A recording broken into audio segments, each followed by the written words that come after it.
நீங்கள் ஈரோடு இடுப்பை தான் பார்ப்பீங்க, எனக்கு தெரியும். ஏன்னா அங்கே தான் தங்கம் தகன்னு மின்னுது, கையிலையும் மின்னுது பாரு வளையல்.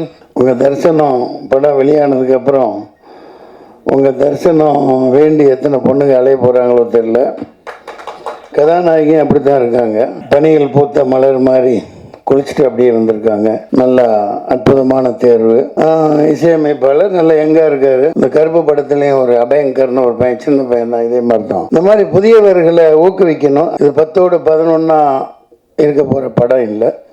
அதில் அந்த உத்வேகமும் அதில் ஆவேசமும் அந்த எடுப்புகள் அனைத்திலும் அவர் அறிவழகன் பேரை அவர் மாணாக்கர் கௌதம் கணபதி காப்பாற்றுவார்னு நினைக்கிறேன். நிச்சயமாக நல்லா இருக்கும். ட்ரம்ப்கிட்ட மோடி சரண்டர், பொண்டாட்டிகிட்ட புருஷன் சரண்டர், எல்லாம் வரி வரி வரின்னு போட்டு அது என்னென்னமோ வரி கண்டுபிடிச்சி போடுறாங்கப்பா.